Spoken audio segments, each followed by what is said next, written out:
పాప సుగాలి ప్రీతి ఇష్యూ.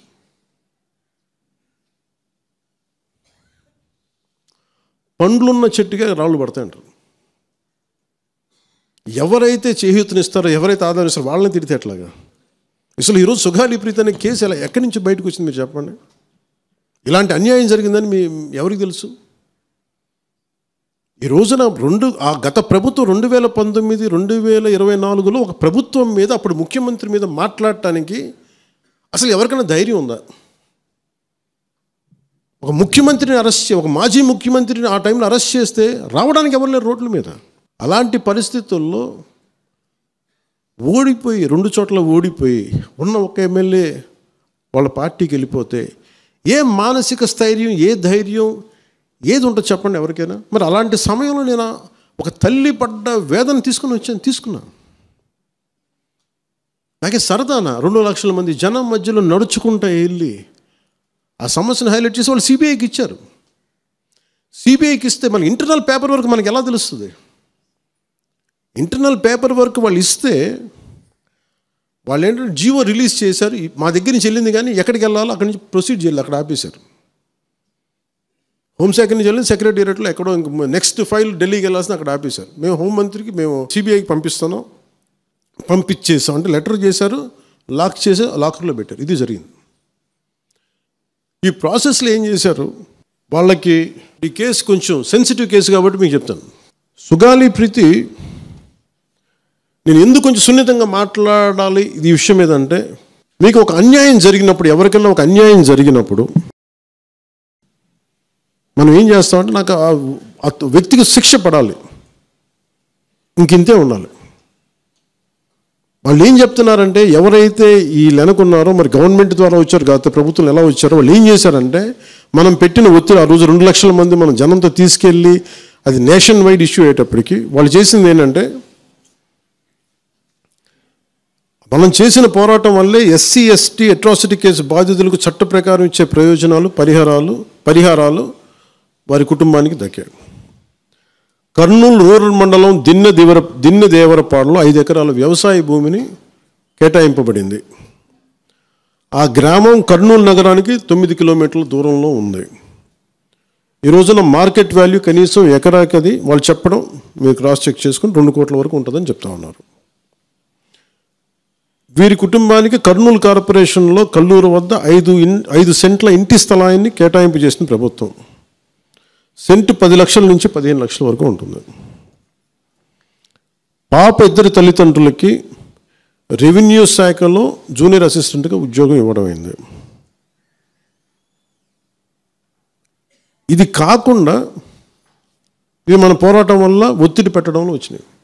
ఇవి కాకుండా నేను ఫస్ట్ టైం ఛార్జ్ తీసుకోగానే మొదట చెప్పిన మాట, పాపకి న్యాయం జరగాలి, ఏమేమి జరిగిందని సిఐడి చీఫ్ని నేనే తెలియజేశాను. డీజీపీ గారికి పంపించాను, అప్పుడు డీజీపీ గారికి తిరుమలరావు గారు, అలాగే సిఐడి అధికారులకు చెప్పాను, ఉన్నతాధికారికి, హోమ్ మినిస్టర్ గారికి చెప్పాం. ఇవన్నీ చెప్తే పోలీసు సిఐడి వాళ్ళు చెప్పింది ఏంటంటే, అసలు అప్పట్లోనే ఎవరైతే దీని వెనక కుట్ర వెనక ఉంది ఇవన్నీ చెప్తున్నారో ఏ డిఎన్ఏ తారుమారు చేశారు. ఎలా తారుమారు చేసి ఉండాలి? ఈ ఒత్తిడిలో వీళ్ళకి భూములు అవి ఇవి ఇచ్చేసి, మరి ఏం చెప్పారు నాకు తెలియదు కానీ నాకు తెలిసి వాళ్ళు ఈరోజు పోలీసు చెప్తుంది ఏంటంటే, సాక్ష్యాలు వీళ్ళు చెప్తున్న వ్యక్తుల మీద వాళ్ళ డిఎన్ఏకి దీనికి మ్యాచ్ కావట్లేదు. ఇది వాస్తవం. కోర్ట్స్ ఏం చేస్తాయి, పోలీసు ఏం చేస్తారు, దీన్ని కూర్చోబెట్టి. ఎందుకు చెప్తున్నానంటే, ఇది వివేకానంద రెడ్డి గారిని చంపేశారని తెలుసు అందరికీ. ఎవరైతే చేస్తున్న నిందితులు ఉన్నారో వాళ్ళు ఒక్కొక్కరుగా చంపేస్తున్నారు వాళ్ళని. మరీ గత 5 సంవత్సరాల్లో ఇట్స్ క్లాసిక్ కేసెస్ ఇవి. ఈ ప్రక్షాళనకే పూనుకున్నాం మనం. ఇది ముఖ్యంగా మన ఎమ్మెల్యేలకు కానీ, మీరు ఎంపీస్, యాజ్ అన్ ఎంపీస్ మీకు కూడా, మీరు ఈ కేసెస్ మీద మీరు రేపొద్దున అసెంబ్లీలో గళం ఎత్తాలి, మీరు తప్పదు. ముఖ్యంగా లా అండ్ ఆర్డర్ వీళ్ళు అందరూ తప్పించుకుంటూ వెళ్ళిపోతే ఇట్లా ఒక సోషల్ అన్రెస్ట్ వస్తుంది దీనివల్ల.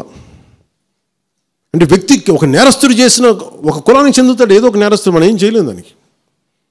ఇందాక అరుణ చెప్పినట్టుగా ప్రతి ఒక్కరు ఏదో కులానికి చెందాలి, వేరే దారి లేదు మనకి. మనం వేరేలా పొట్ల ఏదో కులానికి చెందాలి. కానీ తప్పు చేస్తే కూర్చోబెట్టి పలానా టక్కుమని ఒక మాట అనేస్తారు. పలానా ఎక్స్ చేసాడు నన్ను, పలానా కాస్ట్కి చెందిన వాడు చేసాడు అంటారు. అసలు కాస్ట్ ఎక్కడి నుంచి వచ్చిందో తెలియదు క్రైమ్కి. సో అందుకని మేము బీయింగ్ లీడర్ని చాలా సెన్సిటివ్గా మాట్లాడాలి. మరీ నేను మిగతా వాళ్ళు గబుకుని మాట్లాడేసి గత ప్రభుత్వ నాయకులు మాట్లాడేసి వెళ్ళిపోవచ్చు, ఈజీ అది. కానీ నేను అలా మాట్లాడకూడదు. దట్టు నేను ఇప్పుడు డిప్యూటీ సీఎం పదవిలో ఉన్నాను కాబట్టి నేను చాలా ఒళ్ళు దగ్గర పెట్టుకుని మాట్లాడాలి. అందుకని ఇవన్నీ మీరు ఒక్కసారి దీంట్లో కూడా ఆ పాపకి న్యాయం జరగాలి, దోషులుంటే శిక్షింపబడాలి, దాంట్లో అసలు ఎప్పుడు లేదు. కానీ ఇలా ఒత్తిడి పెట్టాల్సిన వారికి కూడా నా విన్నపం ఏంటంటే, మీరు అసలు ఈ కేసు ఎవరి వల్ల బయటకు వచ్చింది మీరు చెప్పండి. సో మా త్రికరణ శుద్ధిని, మా చిత్తశుద్ధిని మీరు తక్కువ ఎంచిన. ఇక్కడ కేసులు వాళ్ళు కూర్చోబెట్టి నేను వెళ్ళి సాక్ష్యాధారాలు నేనేం క్రియేట్ చేయలేను. అక్కడ గత ప్రభుత్వం చేసిన తప్పులు కొనేసారు వీళ్ళు చాలామందిని. మరి ఏం కొన్నారు, ఎలా కొన్నారు, దీని మీద కేసు పెట్టాలి. ది లెట్ ఎంటైర్, ఇది నా ఒక్కటి కేసు కాదు, ఇది ఎంటైర్ సొసైటీకి ఇది సిచ్యువేషన్. మీరందరూ కూర్చొని ఒకసారి మన ఎమ్మెల్యేస్ అందరూ కూడా, మన నాయకులందరూ కూర్చోబెట్టి you try to take it to home minister గారు, including law and order CM గారి దృష్టిలో చేతిలో ఉంటుంది. కాబట్టి నేను ఇంతకుమించి దీని మీద మాట్లాడకూడదు. అందుకని నేను శిక్ష పడాలని కోరుకుంటాను. ఇంతకుమించి కాకపోతే ఏమైపోతుంది, నా మీద నన్ను లాగడం చాలా తేలిక అందరికీ. ఎందుకంటే నేను మెత్తని మనిషిని కదా, నా మీద రాళ్ళు వేసేయండి ఈజీ, నా చొక్కా పట్టుకొని ఈజీ. అదే గత ప్రభుత్వం ముఖ్యమంత్రిని పట్టుకోమని చెప్పండి, ధైర్యం కూడా చేయరు, ఇప్పటికీ ధైర్యం చేయరు. ఎందుకంటే వాళ్ళ మనుషులు ఇళ్లలోకి వచ్చి కొడతారు, క్రిమినల్స్ వచ్చి ఇళ్లలోకి వచ్చి కొడతారు, చంపేస్తారని భయం. మనం ప్రజాస్వామ్యం కదా, మనం భరించాలి. అందుకని దయచేసి దీన్ని మీరు ఒకసారి కూర్చోబెట్టి, ఒకసారి మన గౌరవ శాసనసభ్యులు, మంత్రివర్గ సహచరులు, లెజిస్లేటివ్ కౌన్సిల్ మెంబర్స్, పార్టీ నాయకులు అందరూ దీని మీద ఒకసారి, స్పోక్స్ పర్సన్స్, వీర మహిళా నాయకులు, మీరందరూ ఒక్కసారి కూర్చోబెట్టి ప్రతి ఒక్కరు కూడా దీని మీద, ఇది ఎందుకంటే ఇది ఒక కేసుగా చూడకండి, ఇది గర్ల్ చైల్డ్ తాలూకు ప్రొటెక్షన్ చాలా ఎసెన్షియల్. అందుకని దీన్ని సోషల్ మీడియా యాక్ట్ కానీ ఇవన్నీ మాట్లాడాలని పొద్దున్న నిర్ణయించుకున్నాం. ఇది ఒకసారి మీ దృష్టికి తీసుకొస్తా ఉన్నాను.